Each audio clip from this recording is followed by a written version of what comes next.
ఒక lorry chapter 1 cinema పేరు. ఇందులో లారీ డ్రైవర్ వొకాబులరీ, మాట తీరు, విధి విధానాలు అలా ఉంటాయి. దానివల్ల సర్టిఫికెట్ వాళ్ళు అడిగారు. 12 కట్స్ ఇస్తాము, ఆ కట్స్ ఇస్తే యూబైఏ ఇస్తాము, అవి కూడా తీసేచ్చే యూఏ ఇస్తామన్నారు. నాకు ఫీల్ పోద్ది సినిమాలో లారీ డ్రైవర్ తిరిగి ఇటంటూ కొట్టాలాడు, అట్లే ఉండాలి. అందుకని ఏ సర్టిఫికెట్ అంటే కొట్టడం బట్టా లేకపోతే బూతులు వాడడం బట్టా ఫీల్ ఉండాలంటే? లవ్ స్టోరీ ఉంది, కుటుంబ కథా చిత్రం, ప్రాపర్ లవ్ స్టోరీ ఉంది. పెద్ద నవ్విపోతారు కుటుంబ కథా చిత్రం మీరు తీసారంటే. అవును మేడం, లారీ చాప్టర్ 1 అనేది కుటుంబ కథా చిత్రం. డ్రైవరు అతను ఒక డ్రైవర్, లారీ డ్రైవర్ సంబంధించిన మనిషి, యాక్టర్, హీరో. ఎక్కడి నుంచి వచ్చే డబ్బులు శ్రీకాంత్? అవే అప్పుడు చేసిన బూత్ వీడియోలు అనొచ్చా? ఆ పిచ్చి వీడియోలు నేను 25 ఏళ్ళు ఉన్నప్పుడు నేను జాబ్ చేశాను మేడం, కొంచెం సంపాదించాను. ఆ డబ్బు కొంచెం కూడబెట్టాను. అండ్ ఆఫ్టర్ యూట్యూబ్, ఫేస్బుక్లో ఒక హాఫ్ అమౌంట్ వచ్చాయి, లైక్ 60-70 lakhs అలా వచ్చాయి. దీన్ని అంతా కూడబెట్టి ప్రాపర్గా వేస్ట్ చేయకుండా నా గోల్ కోసం ఇప్పుడు దాన్ని టెక్నీషియన్లో పంచి ఈ సినిమా చేశాను. అంటే అసభ్యకరమైన వీడియోలు చేసి మీరు 70 లక్షలు సంపాదించారు, అది ఇప్పుడు సినిమాలో పెట్టారు, అది అందరూ చూడాలంటున్నారు. అవి అసభ్యకరమైన వీడియోలు అంటే యూట్యూబ్ యాక్సెప్ట్ చేయదు కదా ఇనీషియల్గా, ఎలా అంటారు? గుర్తుందో లేదో మీరే మిమ్మల్ని అడిగాము చాలాసార్లు, ఎందుకు మీకు అవసరమా, మీకు చెల్లి ఇంట్లో అందరు ఉన్నారు కదా, మీరు ఎందువల్ల ఇలాంటి ఒక పందా ఎంచుకున్నారని చెప్పి ఆ పనులు మానేశారా? కంటిన్యూ అవుతుందా? ఆ వీడియోలు టైం లేక చేయట్లేదు, అదర్వైజ్ చేసేవాడినే. ఇప్పుడు 2 సంవత్సరాల క్రితం గొడవ అయినప్పుడు అది ఆపేశాను. తర్వాత అప్పుడే ఇమీడియట్గా స్టార్ట్ చేశాను లారీ చాప్టర్ 1 సినిమా. సో గొడవ అయినప్పుడు ఆపేశారు అయితే? ఆపేశాను. ఇప్పుడు మళ్ళీ ఆ సినిమా మొదలు పెట్టాను. సినిమా అయిపోయింది, ఇప్పుడు రిలీజ్కి ఉంది August 2nd. గొడవ అయి ఉండకపోతే ఆపేవారు కదా, అలా కంటిన్యూ చేసుకుంటారు? లేదు, ఆపేయను అంటున్నా కానీ ఒక 150 వీడియోలు చేశాను గ్యాప్లో, మధ్యలో ఖాళీగా ఉండకుండా. అంటే నాకు వర్కహాలిక్, ఖాళీగా ఉండడం ఇష్టం ఉండదు, ఏదో ఒకటి చేస్తూనే ఉండాలి. కానీ ఎందుకు అలాంటి వీడియోలు తప్ప చూడరా యూట్యూబ్లో? అంటే ఇది ఓపెన్ అప్ అవుతాం మేడం క్లియర్గా. నేను ఫస్ట్ హైదరాబాద్ యాక్టర్ వాళ్ళని వచ్చాను మేడం, చాలా అవకాశాలు ప్రయత్నించాను, ఎవరు ఇవ్వలేదు. ఇది కమర్షియల్ ఫీల్డ్, డబ్బులు పెడితే రావాలి మన పైన, వస్తేనే రిటర్న్స్ వస్తాయి, లేకపోతే రావు. అందుకోసం ఏం చేయాలి, వీడిపైన మార్కెట్ ఉందా లేదా అని ఆలోచిస్తారు, ఒక అవకాశం ఇవ్వాలన్నా లేదా డబ్బులు పెట్టాలన్నా. So immediately what I did, Charlie Chaplin, mister Bean, world comedians ఉన్నారు బెస్ట్, మన బిత్తిరి సత్తి, ఇటువంటి వాళ్ళలాగా ఏదైనా ఒక టాస్క్ చేసి మనం పేరు తెచ్చుకున్న తర్వాత యాక్టర్గా ప్రయత్నం చేద్దామని నేను చిన్న కెమెరా కొనుక్కొని మొదలు పెట్టాను. కానీ ఆ వీడియోలు వర్కౌట్ అవ్వాలా, నా యాటిట్యూడ్కి, నా పర్సనాలిటీకి సెట్ అవ్వాలా. అప్పటికే బిత్తిరి సత్తి గారు బాగా ఫేమస్, ఆ టైప్ చేద్దామని చేశాను. అంటే ఫస్ట్ యాక్టర్ అవ్వాలి, తర్వాతే సినిమా చూద్దాం, ఏదైనా యూట్యూబ్లో చేయాలని. అప్పుడు ట్రెండింగ్లో ఏమున్నాయని ఆలోచిస్తే ప్రాంక్స్ ఉన్నాయి. అట్లా తెలియక మొదలుపెట్టా ప్రాంక్ ఛానల్. అండ్ ఆ ప్రాంక్ అంటాగానే వాళ్ళందరూ ప్రాంక్ అన్నా, నేను అన్న prank, but it's a scripted short film type content what I made actually. So నేను దాన్ని అలా చెప్పుకోగలను honestly madam, bottom of the heart నుంచి చెప్తున్నా, ఒట్టేసి చెప్పమన్నా చెప్తాను. ఎందుకంటే ఐ ఫీల్ లైక్ మేమిద్దరం ఒక అండర్స్టాండింగ్తో చేసుకున్నాం. ప్రాంక్ అంటే తెలియని వాళ్ళని పోయి ఇబ్బంది పెట్టేది, వాళ్ళని ఏదన్నా కొంచెం ఇబ్బంది పెట్టేది ప్రాంక్ అంటారు. మరి ఎందుకు ఆవిడకి కళ్యాణి గారికి అంత కోపం వచ్చినప్పుడు? ఆ టైంలో సిచ్యువేషన్ మీకు తెలిసిందే, నా దగ్గరకు వచ్చింది, డబ్బులు అడిగింది, ఇలా చేసింది, నేను మహిళా సంఘం అది అని చెప్పారు అని అన్నారు కదా. అదే అది అందరికి తెలిసిన విషయం. ఇప్పుడు ఆగిపోయిందా అంతా అవన్నీ? అది ఇప్పుడు కోర్టులో సెషన్స్ జరుగుతున్నాయి, వాయిదాలు. కోర్టులో వైపు మీరు సినిమా తీసుకుంటూ కూర్చున్నారు. కోర్టులో 3 సెషన్స్ అయినాయి, పిలుస్తారు కదా వాయిదాలకి, వెళ్ళాము. ఆమె రాలేదు, ఆబ్సెంట్ పెట్టింది, నేనైతే వెళ్ళాను. అండ్ నా సినిమా చేసుకుంటూ ఉన్నాను. అది సో అయితే ఇప్పుడు 70 లక్షలు యాక్టర్ అవ్వాలని వచ్చి అవి చేశాను, ఆ వీడియోలు చేసి ఫేమ్ అయ్యాను. ఫేమ్ అయ్యా కదా, ఇప్పుడైనా అవకాశాలు ఇస్తారని ఇప్పుడు కూడా వెతికాను, ఎవరు నాకు అవకాశాలు ఇవ్వలేదు. సో ప్రొడ్యూసర్ వచ్చాడు, నేను 50 పెడతాను, నువ్వు 20 పెట్టు, 70 లక్షలు మంచి సినిమా తీద్దాం అన్నాడు. సరే అని నేను 15 లక్షలు పెట్టి మ్యూజిక్ చేయించా, కట్ చేయొచ్చే, ప్రొడ్యూసర్ హ్యాండ్ ఇచ్చి వెళ్ళిపోయాడు. ఆ సినిమా అయిపోయింది. ఆ సినిమా పేరు కొత్తపేట గ్రామం. అందులో Sunny Leone item song cinema. నా ఆడియన్స్కి నేను ఆల్రెడీ మాట ఇచ్చా ఆ సినిమా చేయాలని, కానీ ఆ సినిమా అయిపోయింది. సో ఇట్లా కాదురా, ఎవడు మనకి ఇవ్వట్లేదు, మనం సాధించాలంటే. మీరు ఈ స్థాయి తప్ప మాట్లాడారు అనమాట. ఒక సన్నీ లియోన్ ఐటమ్ సాంగ్, ఒక బూతు, ఒక 10 మంది లారీ డ్రైవర్ కాబట్టి కొట్టాలి, అన్ని బూత్ అని మీరు అంటున్నారు, కమర్షియాలిటీ అని మేము అంటున్నాము. బూత్ అంటే I tell you, individual person has individual morality, ప్రతి ఒక్కరికి కూడా ఉంటుంది. రెడ్ లైట్ వేసి తాగాలి, ఇలా ఉంటుంది. ఉదాహరణ, పూర్వకాలము ఒక ఊర్లో బాగా వాక్చాతుర్యం ఎవరికైతే ఉంటుందో వాడికి పవర్ ఉండేది, వాడే రాజకీయ నాయకుడు అయ్యేవాడు. ప్రజలందరూ వెనకబడి ఉండేవాళ్ళు, వాళ్ళ ద్వారా మెసేజ్ చెప్పాలని సందేశాత్మక చిత్రాలు తీసేవాళ్ళు అప్పట్లో. ఇప్పుడు రాకెట్ సైన్స్, వేరే దేశాలకు ఎగురుతున్నాం, అన్ని తెలిసేసుకున్నాం. ఇప్పుడు ఏమి మెసేజ్లు చెప్పాల్సిన అవసరం లేదు, కమర్షియాలిటీ ర్యాట్ రేస్ అయిపోయింది. పొద్దున్న లేచి 1 సెకండ్లో చూడడమా, స్కిప్ చేయడమా, ఎంటర్టైన్మెంట్. ఇప్పుడు మేనేజర్ ఉంటాడు, రెండుసేపు సైలెంట్గా ఇన్స్టాగ్రామ్ సర్చ్ చేయడం, మళ్ళీ ఆఫ్ చేయడం, అటు చూడడం, ఇట్లా జరుగుతుంది కమర్షియాలిటీ. సినిమా ఇండస్ట్రీ కూడా అలా అయిపోయింది. సో దాన్ని మీరు బూత్ అంటున్నారు, కానీ అది కమర్షియాలిటీ అని మేము అంటున్నాం. బూత్ ఎందుకు అయింది? ఆర్జీవి గారు ఎర్రసీర అని ఇప్పుడే పోస్టర్లు రిలీజ్ చేశారు, ఆయన అందరూ బూత్ అని. నన్ను ఎందుకంటారు బూత్? అసలు బూత్ ఏంటి? Commerciality first of all. Actor తన పర్మిషన్ తీసుకొని బయటకు వచ్చింది, ఇంట్లో నుంచి పర్మిషన్, హస్బెండ్ నుంచి, ఫ్రెండ్ నుంచి, అందరి పేరెంట్స్ నుంచి పర్మిషన్ తీసుకొని వచ్చి తను యాక్ట్ చేస్తుంది సినిమాల్లో. బూత్ అని మీరు ఎందుకంటారు అసలు? ఫస్ట్ ఆఫ్ ఆల్ మీకు నచ్చకపోతే చూడొద్దండి. తప్పకుండా చూడము, కానీ మీరు ఏం చేసే ప్రయత్నం చేస్తున్నారని చెప్పి. నేనేం చేయలేదు. నా సినిమాలో ప్రాపర్గా సెన్సార్ అందుకే ఏ సర్టిఫికేట్ ఇచ్చింది, ABC ఇచ్చింది. చూస్తారు, సర్టిఫికేట్ చూసి నచ్చిన వాళ్ళు వెళ్తారు సినిమాకి. What's wrong in that? అది కూడా పాన్ ఇండియా. అది కూడా పాన్ ఇండియా, తెలుగు, తమిళ, కన్నడ, హిందీ, బెంగాలీ. 5 భాషల్లో ఫస్ట్ సినిమానే ఫస్ట్ సినిమానే మీరు ఆ పాన్ ఇండియా లారీ చాప్టర్ 1. సాహసం. మీకు థియేటర్లు ఇచ్చారా ఇక్కడ? థియేటర్లు ఉన్నాయి మేడం, 150 థియేటర్లు దొరుకుతున్నాయి. సినిమా హిట్ అయితే పెంచుతారు. ఎవరైనా చేయాల్సిన బిజినెస్ పరంగా ఫస్ట్ తక్కువ వదలాలి, పాసిబిలిటీ ఉంటే పెంచాలి. ఇందులో కథ, స్క్రీన్ ప్లే, దర్శకత్వం, ఇంకా అన్ని మీరే. మ్యూజిక్, స్టోరీ అన్ని నేనే. అంటే హీరో కూడా మీరే, హీరో కూడా నేనే. హీరోయిన్ మాత్రం మీరు కాదు. నేను ఎలా అవుతాను, నేను అబ్బాయిని కదా, పురుషుని కదా. సో అయితే మీరు అన్ని మిగతావన్నీ మీరు చేసుకున్నారు, ఏకపాత్రాభినయం. Yes madam. బోల్డ్ అంత దుస్సాహసం అని చెప్తారు చాలా మంది. దుస్సాహసం అనద్దు మేడం, ప్యాషన్ అంటారు. ఒక వ్యక్తి ఒక పని చేయాలంటే పని గురించి పూర్తిగా నేర్చుకోవాలి. నేను నేర్చుకున్నాను, 25 ఏళ్ళ వరకు జాబ్ చేశాను. తర్వాత నాకు ప్యాషన్ సినిమా ఇండస్ట్రీ పైన కలిగింది. సినిమా ఇండస్ట్రీ, సినిమా తీయాలంటే ఏం తెలుసుకోవాలి సినిమా గురించి తెలుసుకున్నాను. చెన్నైకి వెళ్ళాను, డైరెక్షన్ కోర్స్ చేశాను చెన్నై లయోలా కాలేజ్లో. హైదరాబాద్ వచ్చాను, చాలా చిన్న సినిమాలో పనిచేశాను. అండ్ పేర్లు పడలేదు అక్కడక్కడ, కానీ చేశాను. తర్వాత యూట్యూబ్లో వీడియోలు చేశాను, ఎడిటింగ్ నేర్చుకున్నాను, సినిమా చేశాను. నా సినిమాకి నేను పని చేసుకున్నాను, తప్పేముంది? తప్పదు, మీ సినిమాకి పనిచేయడం తప్పని కాదు. ఇలాంటి సినిమాలతో ఏం చేయదలుచుకున్నారని చెప్పి త్రిపురనేని చిట్టి గారు అందరికీ సుపరిచితులు, రాజకీయ నాయకులు. అలాగే వారి గురించి పరిచయం అవసరం లేదు, రైటర్ అండ్ ఆల్సో అంటే బహుముఖ ప్రజ్ఞాశాలి కాబట్టి చిట్టి గారు జాయిన్ అవుతున్నారు. చిట్టి గారు, ఇతని పేరు మీరు చూసే ఉంటారు, ఆసం శ్రీకాంత్ రెడ్డి అని. 4-5 ఏళ్ల క్రితం ఏదో ఒక ట్యూబ్ చేసి గొడవ కూడా అయింది.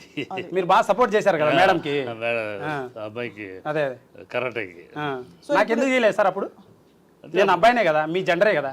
జెండరే అవ్వచ్చు, కానీ అక్కడ విషయాన్ని బట్టి కదా ఎవరికి సపోర్ట్. సార్ ఇప్పుడు శ్రీకాంత్ గతంలో చేసిన తప్పేంటి మీ దృష్టిలో? ఇప్పుడు సినిమా తీసి సినిమా ఏ సర్టిఫికేట్ వచ్చిందిట?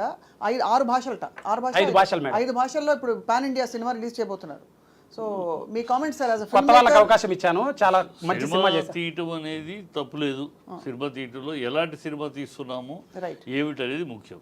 ఇప్పుడు దాని మీద ఇప్పుడు ఇండస్ట్రీలో చిన్న సినిమాలు మొదలెట్టినాక చాలా సినిమాలు తప్పుడు సినిమాలు, ఇండస్ట్రీ యొక్క బరువు తీసేసి సినిమాలు వస్తున్నాయి.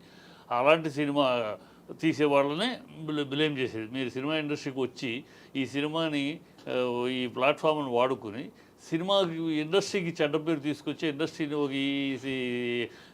దరిద్ర పేరు తీసుకొచ్చే పనులు చేయొద్దనే.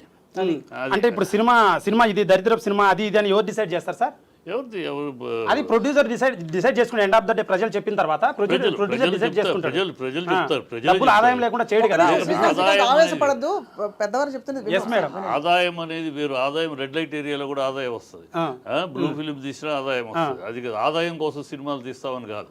ఆదాయం అనేది ఆదాయం, వ్యాపారమే, అక్కడ వ్యాపారమే. కానీ సమాజాన్ని దృష్టి పెట్టుకుని, మన చుట్టూ ఉన్న దీన్ని దృష్టి పెట్టుకుని తీయాల్సిన సినిమాలు ఉంటాయి. నా లారీ చాప్టర్ 1 అదే సినిమా సార్. ఏది? నా లారీ చాప్టర్ 1 సినిమా చేశాను. ఆ సినిమా అదే సినిమా పేరు, లారీ చాప్టర్ 1. సినిమా అదే. 6 సినిమాలో ఎన్ని చాప్టర్లు ఉన్నాయి? చాప్టర్ 1, చాప్టర్ 2, చాప్టర్ 3 3 ఉన్నాయి. ఒకటి షూటింగ్ అయిపోయింది, 3 గంటల సినిమా, చాలా పెద్ద కమర్షియల్ సినిమా. అయితే ఈ సినిమా నాది బూత్ సినిమా కాదు, ఉదాహరణ commercial family action romantic cinema, కుటుంబ కథా చిత్రం ఇది. అయితే సినిమా తీస్తే తప్పులేదు, దాన్ని ఎవడు తప్పట్టు, దాన్ని తప్పట్టాల్సిన అవసరం లేదు. నువ్వు చెప్పినట్టు కనుక అది family drama commercial cinema, nothing wrong. చాలా మంది తీస్తారు, తీయచ్చు, దాంట్లో తప్పులేదు. దాంట్లో నేను విన్న, మరి ఎంతవరకు నిజమో నాకు, నేను విన్నది వేరే విన్నాను. ఏదో కరాటే లక్ష్మి గురించి, కరాటే క్యారెక్టర్ ఏదో పెడుతున్నాడని ఇలాంటివన్నీ విన్నా. అవన్నీ ఉంటే మీరు సినిమాలు చేసి పడేస్తారు అలాగా, వాళ్ళ మీద వాళ్ళ క్యారెక్టర్లు పెట్టి వాళ్ళని కించపరిచి. లేదు మేడం, లారీ డ్రైవర్ కథ నేను తీసింది, లారీ డ్రైవర్ కథ, నథింగ్ రాంగ్ ఇన్ ఇట్. యాక్చువల్గా ఆమె లేదు. ఎవరు చెప్పారు మీకు? రేపు ట్రైలర్ వస్తా చూడండి, ఆవిడ లేదు.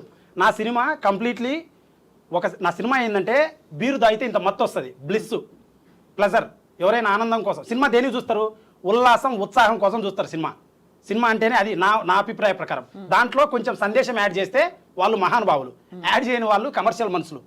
సో సినిమా అనేది ఉల్లాసం, ఉత్సాహం కోసం చూస్తారు.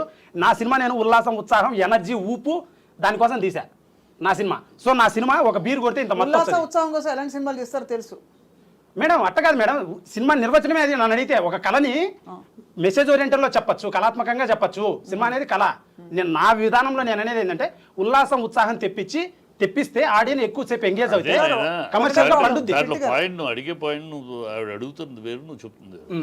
ఉల్లాసం, ఉత్సాహం అనేది రకరకాల నవరసాల్లో ఏ రసం తీసుకున్నా ఉల్లాసం తీసుకుని, దీంట్లో నవరసాల్లో నేను కామరసం తీసుకుని దాన్ని ఉల్లాసం తీసుకొస్తాను అనుకో, అది యాక్సెప్టబుల్ అంటే. నవరసాలు అని అంటున్నారు, కళలో నవరసాలు అంటున్నారు కదా. సినిమాలో నవరసాలు ఉంటాయి. నవరసాల్లో నా దాంట్లో కూడా కామం ఉంది, లేదనిలే, రొమాన్స్ ఉంది కానీ యాక్షన్ ఉంది, చెల్లి సెంటిమెంట్ ఉంది, ఫాదర్ సెంటిమెంట్ ఉంది, దేశానికి సంబంధించిన భద్రత ఉంది నా కథలో లారీ చాప్టర్ 1లో. అయితే ఒక బీరు కొడితే ఇంత దమ్ము వస్తుంది, 2 కొడితే ఇంత, 3 కొడితే ఇంత. నా సినిమా అది 3 బీర్ల కాస్ట్ 1000 రూపాయలు అనుకోండి, నాకు బీర్ అలవాటు లేదు, రేటు తెలియదు, కానీ నా సినిమా 80 నుంచి 150 రూపాయలు టికెట్, అంత దమ్ము వస్తుంది. సినిమా చూస్తే నిరుత్సాహపరుడు మోటివేషన్ అయ్యి రే ఏదో సాధించాలరా, వాన్లాగా ఉండాలరా హీరో, వాన్లా ఉండాలరా నిజ జీవితంలో, అలాంటి మోటివేషన్ ఉంది నా సినిమాలో. హీరో హర్షవర్ధన్ క్యారెక్టర్కి మీరే హీరో, నేనే హీరో. చాలా సాలిడ్గా ఉంది సినిమా. టెంపో 3 గంటలు ఉంటుంది, నాన్ స్టాప్ ఉంటుంది రైట్ ఓపెనింగ్ నుంచి. సార్ చిట్టి గారు, అంటే మీరు మీ అపారమైన అనుభవంతో ఇండస్ట్రీలో ఇలాంటి ఫిల్మ్ మేకర్స్ వచ్చి, సరే అతను కష్టపడి సంపాదించి ఊరు ఇంట్లో వాళ్ళందరినీ కూడా వదిలేసి వచ్చి ఇక్కడ సిటీలో స్ట్రగుల్ అయ్యి, ఒకటి సమాజానికి చేస్తున్న మంచి ఏమైనా ఉందా ఇలాంటి సినిమాల్లో? రెండోది అతను మంచి చేసుకునే అవకాశాలు అయినా ఉన్నాయా? అంటే ఇప్పుడు తను చెప్పిన కంటెంట్ ప్రకారం, తను చెప్పిన మాట ప్రకారం నిజంగా హార్ట్ఫుల్గా తను చెప్తుంది నిజమే. దాంట్లో ఖచ్చితంగానే సిస్టర్ సెంటిమెంట్ అవి ఉన్నాయి, దేశానికి అవసరమైన సందేశం చెప్తున్నాను, ఎంటర్టైన్మెంట్ ఉందంటే it is cinema is nothing but entertainment and social relevance తోటి అది కావాలి. అది తీస్తే తను చెప్పిన దాంట్లో అది ఉన్నట్టు చెప్తున్నాడు. అది కనుక తీస్తే అలాగే తీస్తే అది నిజంగా అప్రిషియబుల్, డెఫినెట్గా అప్రిషియబుల్. సార్ ఒకసారి అతను మీ ఐటమ్ సాంగ్ పెట్టండి ఒకసారి. ఇప్పుడు ఐటమ్ సాంగ్ వినండి సార్, సాహిత్యం ఇప్పుడు చాలా గొప్ప సినిమాలు వస్తున్నాయి. కాదు కదా ఏం బాక్ ఒకసారి వినండి, ఆగండి మీరు శ్రీకాంత్ చెప్పండి. ఆ పాటలో చూడండి పచ్చి బూతు, మళ్ళీ అంటే ఇప్పుడు పాట సాహిత్యం మేడం, అది ఒక్కొక్క రాసే లిరిక్ రైటర్ తన ఆలోచనను ఆ విధంగా డిస్క్రైబ్ చేశారు. మాస్ పీపుల్ వాళ్ళకు ఇలా కావాలి, కమర్షియల్ గా వైబుల్ అవ్వాలి, మనం ఇక్కడ బతకాలి అంటే వాళ్ళకి అట్రాక్టింగ్ గా చెయ్యాలి అని కమర్షియల్ గా రైటర్ రాసిన విధానం అది. రైటర్ మన కాదని బట్టి చెప్తే రాస్తాడు, రైటర్ రాస్తే కదా. బీర్లు బొంగాలే, బిర్యానీ మెయ్యాలే, మంచికి మటన్ ముక్క కావాలే, బర్త్డే పార్టీ జబర్దస్త్ ఉండాలి. అరే డీజిల్ మందుకు డబుల్ మత్తెక్కిచ్చే పాట బెట్రా. పాట రెడీ అన్నా, బాబే లేట్. ఓయ్ పోరి లేట్ ఏందే? వివిఐపి ఉత్తే ఫామ్ హౌస్కెళ్ళాను, బ్యాటింగ్ అయిపోయాక డీప్ స్లీప్ వేసాను, మీలో రెస్టారెంట్ కళ్ళకొచ్చి మేలుకున్నాను. సాహిత్యాన్ని తను ఎక్స్ప్రెస్ చేస్తుంది, ఊరూరు తిరిగి డాన్స్ చేస్తుంటది. దేశాన్ని సెన్సార్ అయింది, ఏ సర్టిఫికేట్ ఇచ్చిండ్రు? ఇంకేం లేదు. ఈ పాటలో ఏమి కట్ చేయలేదు, ఏం కట్ చేయలే వాళ్ళు, అందుకే ఏ ఇచ్చారు. బాగుందండి అని అప్రిషియేట్ కూడా చేశారు నన్ను. చేసేసారు సరే.